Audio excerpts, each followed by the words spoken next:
9th class. आज क्षितिज गद्य खंड में से पाठ 1 दो बैलों की कथा के बारे में हम ये पाठ पढ़ेंगे। दो बैलों की कथा मुंशी प्रेमचंद की प्रसिद्ध कहानी है। इसके मुख्य पात्र दो बैल हैं, हीरा और मोती। ये बैल सीधे साधे भारतीयों के प्रतीक हैं। ये शक्तिशाली और कमाऊ होते हुए भी अत्याचार सहते हैं। इस कहानी के माध्यम से लेखक ने प्रतंत्र भारतीयों की दुर्दशा का चित्रण किया है। मुंशी प्रेमचंद जी एक बहुत ही प्रसिद्ध कहानीकार, साहित्यकार, बहुत ही प्रसिद्ध लेखक हैं, जिन्होंने दो बैलों की कथा के माध्यम से एक गुलामी की ज़िंदगी जीते हुए व्यक्ति और पशुओं के बारे में ये बताया है कि किस प्रकार प्रतंत्र प्राणी जो है अपना जीवन किस प्रकार व्यतीत करता है। तो ये कहानी इस प्रकार है। जूरी नामक व्यक्ति के पास दो बैल थे। एक व्यक्ति था जिसका नाम जूरी था, उसके पास दो बैल थे, हीरा और मोती। दोनों सुंदर, सुडौल और होशियार बैल थे और उनमें गहरा स्नेह है। पशुओं में भी बहुत स्नेह पाया जाता है। ये भी इस कहानीकार ने इस कथा के माध्यम से बताया है। वे दोनों एक दूसरे को चाट कर, सूंघ कर अपना प्रेम प्रकट करते थे और आँखों ही आँखों में एक दूसरे का सुख दुख समझ लेते थे कि हमें किस जगह हमें कैसा सुख प्राप्त हो रहा है और कहाँ हम दुखी हैं। वो इशारों से ही अपना ये कार्य कर लिया करते थे। जूरी ने एक बार दोनों बैलों को अपनी ससुराल भेज दिया। जूरी के साले ने उन्हें जोर से धकेला और मुश्किल से वह शाम को नई जगह पहुंच पाए। बैलों ने वहां जाकर चारे को मुंह तक नहीं लगाया। जूरी उन दोनों बैलों से बहुत स्नेह करता था। एक बार जूरी ने दोनों बैलों को अपने साले के साथ भेज दिया। वो बैल नहीं जाना चाहते थे, लेकिन उन्हें ज़बरदस्ती धकेल कर अपने स्थान पर ले गया और वहाँ जाकर बैलों ने चारे पर मुंह नहीं मारा, अर्थात बिल्कुल भी उन्होंने अपना भोजन स्वीकार नहीं किया। रात को दोनों बैल एक दूसरे को देखते रहे और इशारों से एक दूसरे की सलाह से पगहें तोड़कर जूरी के घर की ओर चल पड़े।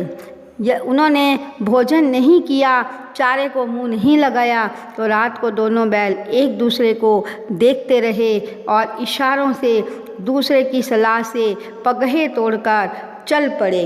जूरी ने अपने बैलों का चरनी पर खड़ा देखा तो वह प्रसन्न हो गया। बैलों की आंखों में विद्रोह भरा स्नेह था। गांव के बच्चे भी बहुत प्रसन्न थे, परंतु जूरी की पत्नी बहुत नाराज़ थी। उसने बैलों को सूखा चारा डाला।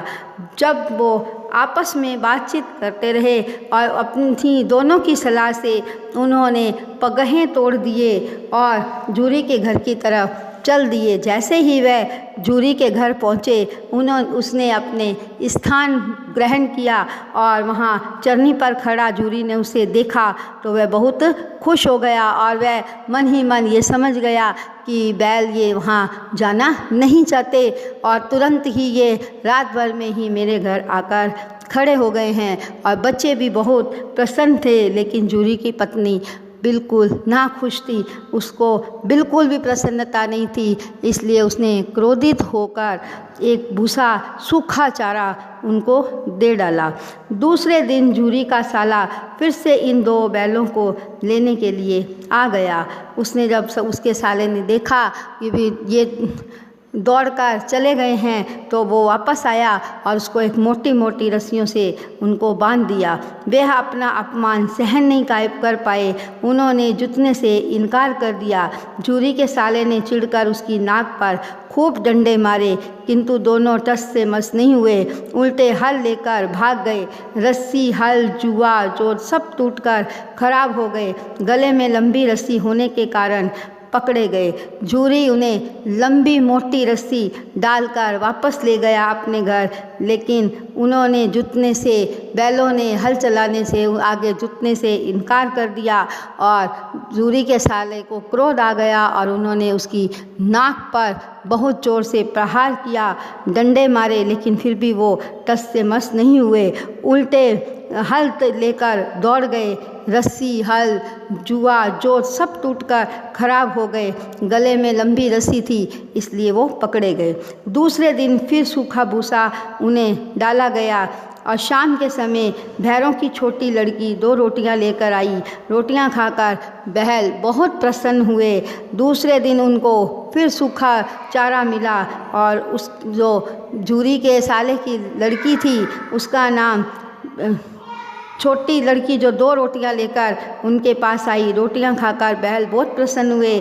अगली रात दोनों ने रस्सी तोड़कर भागने की योजना बनाई। वह रस्सी को पतला करने के लिए चबाने लगे। जब चबाने से रस्सी पतली हो जाती है, उन्होंने समझ लिया कि मोटी रस्सी से हम नहीं दौड़ पाएंगे, तो उन्होंने चबा कर उसको पतला करने की योजना बनाई। तभी छोटी लड़की ने रस्सी खोल दी, किंतु बैल लड़की के प्रेम के कारण ना भागे, क्योंकि बैल भी ये समझ रहे थे कि ये छोटी लड़की हमसे बहुत प्यार करती है, बहुत, और उसका प्रेम है जो उसने आकर हमें रोटी खिलाई। सहसा लड़की ने आकर उस रस्सियों को खोल दिया और शोर मचाया। तब बैल भाग गए। तब सबने उनका पीछा किया। दोनों रास्ता भूल गए। नए गांव पार करते ही वे एक खेत में पहुंचे।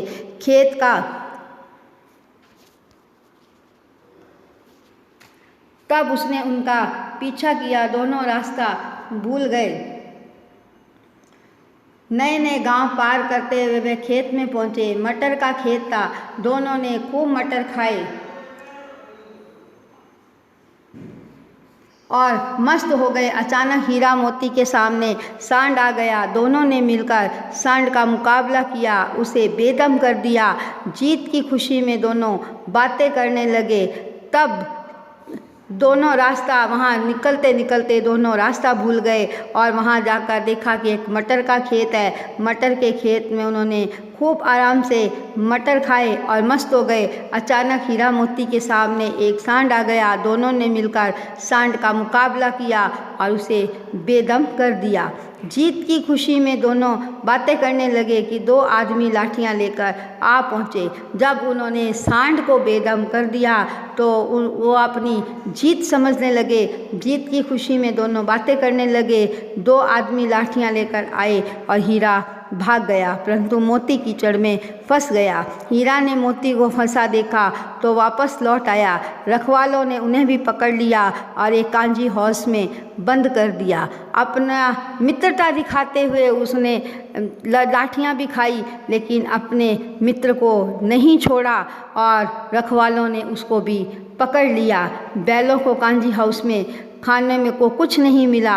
वहाँ अनेक प्रकार के पशु थे और भूखे प्यासे मुर्दों की तरह पड़े थे। भूख से व्याकुल होकर उन्होंने दीवार की मिट्टी चाटनी शुरू कर दी। जब बैलों को कांजी हाउस में डाला गया तो वहाँ भी उनको खाने को कुछ नहीं मिला।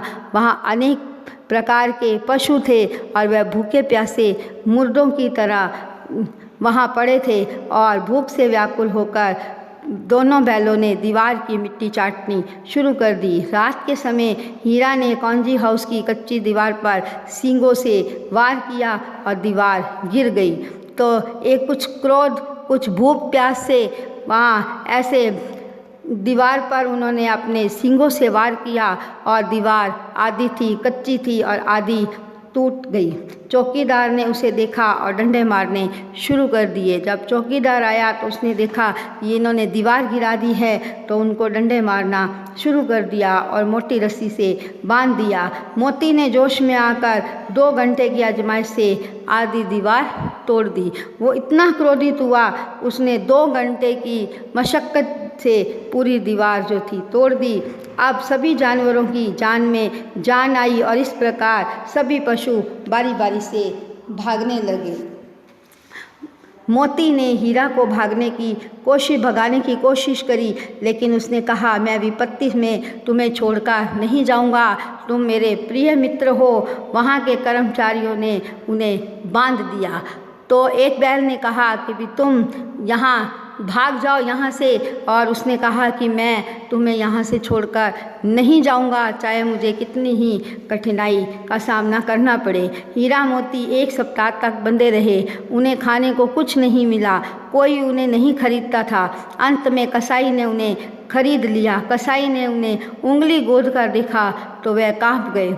जब हीरा और मोती दोनों बैल पकड़े गए और उनको खाने को कुछ नहीं मिला और 1 सप्ताह बंधे रहे और उन्हें कोई भी नहीं खरीदता था। अंत में उन्हें एक कसाई ने खरीदा और कसाई ने उन्हें उंगली गोद कर देखा तो वह कांप गए।